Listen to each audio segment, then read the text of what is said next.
मी माझ्या डेस्टिनेशनवर पोहोचलेली आहे, जी तुम्हाला आता कळलं असेल. नसेल कळलं तर मी सांगते. सो बेसिकली आम्ही आहो आता जळगाव जंक्शनमध्ये, म्हणजे जळगाव सिटीमध्ये. नमस्कार नमस्कार नमस्कार. सो जसं की तुम्हाला माहितीच आहे की मी आहे आता जळगावमध्ये. सो मी घेऊन आली आहे ब्लॉग 6 हा पार्ट 2.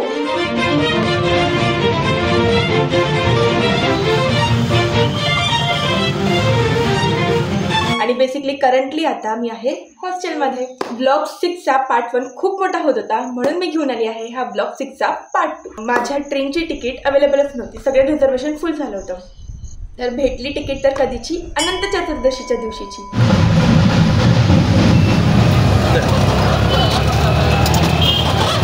जागोजागी गणपती बाप्पाच्या विसर्जनाची तयारी सुरू होती. सो प्रत्येक आम्हाला रस्त्याभर पूर्ण खूप सारे लोक त्यांचे गणपती बाप्पाला विसर्जनासाठी घेऊन जात आहे. आणि मोठे मोठे आयडियासुद्धा दिसले, ढोल ताशे आणि बरंच काही प्रदर्शनसुद्धा दिसले आम्हाला.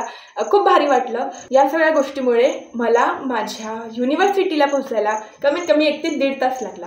हे सगळे तर ठीक आहे, पण मला वाटते की जळगावचे रस्ते थोडे अजून बरे होऊ शकतात. फायनली आम्ही गणपती बाप्पाच्या आशीर्वादाने माझ्या युनिव्हर्सिटीमध्ये पोहोचलो. इतकं मोठं प्रवेशद्वार.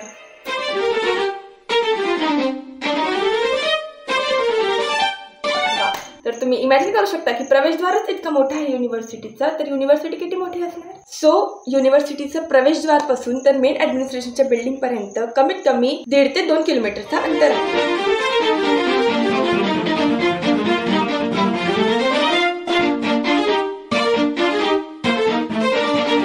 पुढे मी माझ्या हॉस्टेलला आली, जे की आहे हॉस्टेल नंबर 4.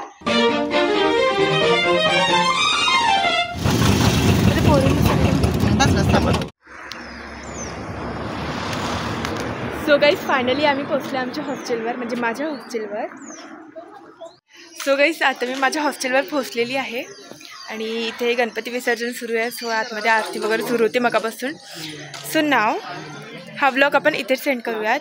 भेटूया लवकरच एका न्यू ब्लॉगसोबत. आणि माझी ॲडमिशन कुठे झाली, कुठल्या युनिव्हर्सिटीमध्ये झाली आहे, हे तुम्हाला मी पुढच्या एका मोठ्या ब्लॉगमध्ये, एका मोठ्या पर्टिक्युलर व्हिडिओमध्ये सगळं काही समजून सांगते. सो तोपर्यंत बाय बाय. सो झालं असं की जसं मी तुम्हाला आधीच सांगितलं की अनंत चतुर्दशीचा तो दिवस होता. प्रत्येक जागेवर गणपती बाप्पाच्या विसर्जनाची धूम होती.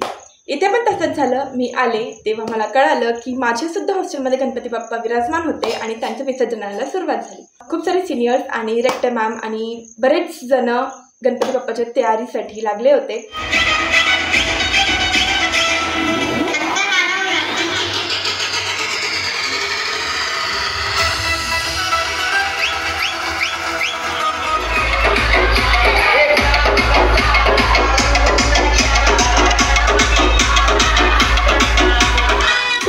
मला बघून. आणि मला मग कुठेतरी रिग्रेट झालं की काश मी थोड्या दिवसाआधी आली असती, तर मला पण या उत्सवाचा पार्ट बनता आलं असतं. काहीच आता मला रिग्रेट होत आहे की काश मी थोड्या दिवसाआधी आली असती, तर मला पण गणेश विसर्जन मिळालं असतं. Getting little bit nervous.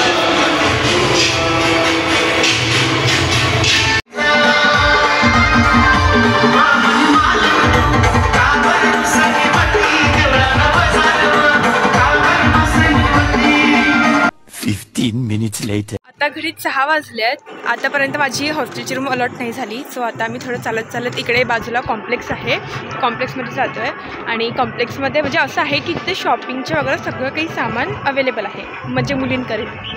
So आता तिथे जातो आणि एक्सप्लोअर करतो की कसं काय आहे, कॉम्प्लेक्स कसं आहे. आणि आता पण माहिती आहे इथे DJ सुरू आहे, जो गणपती बाप्पाच्या विसर्जनासाठी जे मुली डान्स वगैरे करत होते त्यांचा. गाईस आता पण इथे DJ सुरू आहे आणि मला असं वाटतं म्हणजे काश मी थोड्या दिवस आधी आली असती, तर मला पण असं एन्जॉय करायला मिळालं. सो मग फायनली मला माझी हॉस्टेल रूम अलॉट झाली. मग मी माझ्या आईसोबत हॉस्टेल रूमला एंट्री घेतली आणि पूर्ण सामान वगैरे जमवलं. त्याच्यानंतर आम्ही हॉस्टेलचं जेवण केलं. तर काहीच आता आमचं जेवण वगैरे सगळं झालेलं आहे आणि मी माझ्या जेवणाचं शूट घेण्यास विसरून गेली होती.